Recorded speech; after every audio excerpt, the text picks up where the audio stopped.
Je me présente. Donc, moi, c'est Laetitia, j'ai 36 ans. Je suis en couple depuis 17 ans et on est mariés depuis 6 ans. Alors, on a deux garçons qui ont 11 ans et 9 ans. Moi, je suis chef d'entreprise, hein, je suis à la tête de mon propre salon de coiffure depuis 3 ans et mon mari, lui, est aussi chef d'entreprise, mais déjà depuis 7 ans. Alors moi, ce qui m'a fait aller vers le coaching, en fait, c'est que avant de commencer, on était dans une relation quand même qui était plutôt conflictuelle avec mon mari. On était arrivé à un point où moi, dès qu'on me disait quelque chose, je prenais tout mal. En fait, peu importe les choses qu'on pouvait me dire, je le prenais comme une réflexion, comme une agression. Euh, il n'y avait plus de communication bienveillante, en fait. Il y avait pas de... Enfin, c'était plus fluide du tout. Moi, j'arrivais même plus des fois à dire ce dont je voulais parler. Enfin, quand je voulais aborder des thèmes comme le week-end, d'organiser des week-ends, de voir ce qu'on allait faire, en fait, je n'osais plus parler parce que je voyais que c'était des sujets où c'était tendu, on n'avait pas toujours la même appréciation de la chose. Et en fait, dès qu'on me répondait, moi, je partais tout de suite un petit peu dans la colère. Ce qui fait que du coup, dans l'intimité, hein, moi, je me fermais de plus en plus. En fait, je n'appréciais plus vraiment qu'on me touche, qu'on me caresse. Euh, ouais, j'étais un peu fermée. En fait, toutes ces paroles que je pouvais entendre, en moi, ça résonnait tout mal, même si c'était pas toujours dans ce sens-là, hein, mais moi, c'est comme ça que je le prenais. Du coup, j'étais hyper tendue et ça impactait énormément sur la relation aussi avec les enfants, en fait. Comme j'étais tendue, c'est pareil avec les enfants. Je me mettais très, très vite en colère. J'avais plus de patience du tout. Et puis, du coup, il y avait pas de... J'avais plus vraiment l'impression de passer du bon temps et d'avoir des moments de rigolade, quoi. Il y avait plus tout ça, quoi. C'était plus joyeux, ouais, c'était difficile. Alors après, quand je suis rentrée du coup dans la reliance amoureuse, en fait, ce qui a été bénéfique pour moi, c'était beaucoup les échanges qu'on a pu avoir en personnel, en fait, pour vraiment discuter des points qui étaient vraiment difficiles. En fait, c'est de mettre le doigt sur la petite chose que nous, en fait, on voit en général, mais on n'a pas cette même approche, en fait, avec le point de vue extérieur que tu as pu apporter. Et du coup, moi, ce qui m'a un peu bousculée, c'est au moment où tu m'as demandé de faire le planning des tâches, en fait, des tâches quotidiennes, de ce que chacun faisait à la maison, de ce qu'il y avait à faire. Et en fait, là, je me suis pris le truc, en fait, devant comme ça, là, et je me suis dit, ah ouais, mais c'est trop, quoi. Mais on est pris dans sa vie de femme, dans sa vie de famille, dans son travail. Il y a des choses qui sont des fois incompressibles, mais c'est vrai que quand tu m'as dit qu'il fallait demander de l'aide, qu'il fallait aussi que je me décharge un peu, ça a vraiment été je pense vraiment le point de départ pour moi.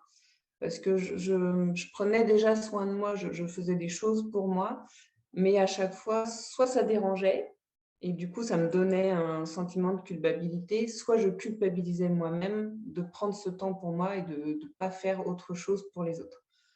Et c'est vraiment un petit peu ce mantra que tu nous donnes, qu'il faut d'abord qu'on prenne soin de nous pour pouvoir ensuite prendre soin des autres.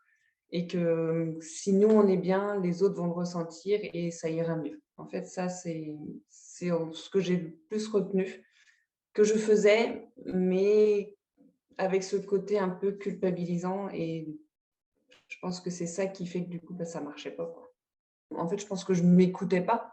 Je partais en fait dans ce cercle toujours un peu le même, où ça va pas, et je continue, ça va pas, et sans s'écouter et sans savoir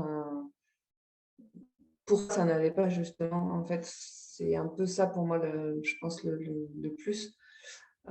Après, ouais, c'est des petites choses, ça s'est fait au fur et à mesure. Je pense que je m'en suis pas rendu compte tout de suite. C'est vrai que, comme on le dit, en fait, il y a un moment, bah, hop, ça bascule de l'autre côté.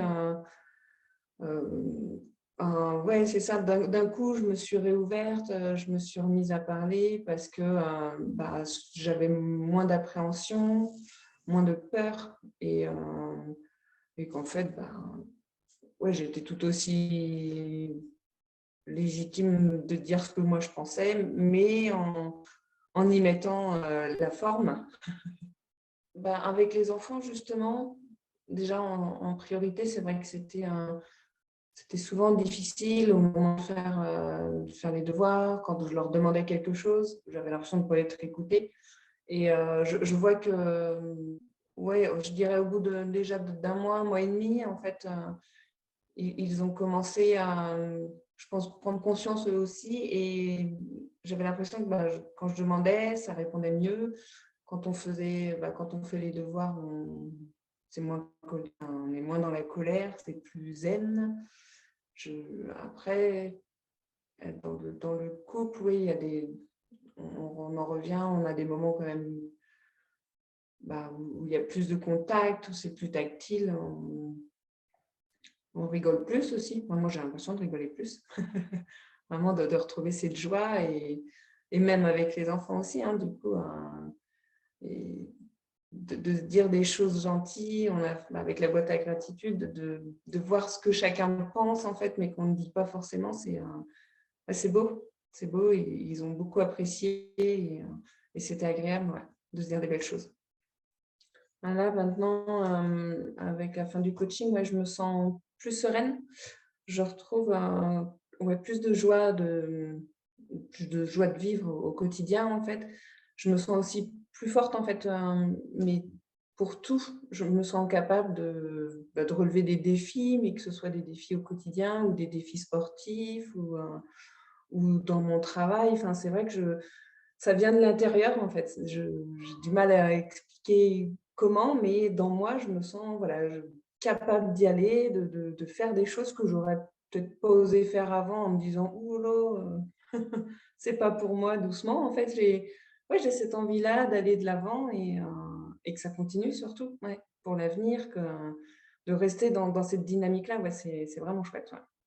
Moi, la première, hein, c'est vrai que j'ai hésité hein, à me lancer, forcément, c'est pas évident déjà de s'ouvrir aux autres, enfin à quelqu'un d'autre qu'on ne connaît pas, de raconter ses problèmes.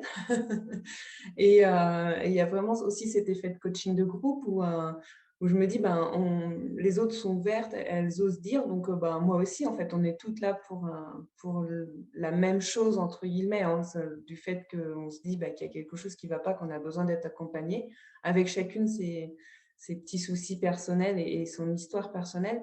Mais c'est vraiment, j'ai envie de dire que c'est un investissement pour soi, mais un investissement sur soi aussi, et que c'est vraiment ce côté que c'est en se soignant soi-même qu'on peut ensuite ben, aider les autres et recevoir en fait. En fait, je pense que c'est ça. Bah, que je voulais te dire merci. Te dire merci à toi Aurélie, c'est vraiment avec tes compétences, ton professionnalisme et ton expérience qui font bah, qu'on en arrive là et voilà, j'avais besoin de cet accompagnement. C'est vraiment pour moi plus un accompagnement que voilà, tu donnes des ressources, mais tout en gardant toujours le côté quand même extérieur. C'est pas une implication vraiment sur ce qu'on doit faire, c'est une aide à ce que l'on peut faire. Quoi. C'est pas parce que c'est ce que j'ai entendu dire, hein, qui vont avoir tendance à dire, bah oui, mais on te dit de faire ça, tu fais ça. Bah, j'ai dit non, on m'accompagne pour faire des choses. Après, c'est moi qui prends la décision de le faire ou pas. Merci.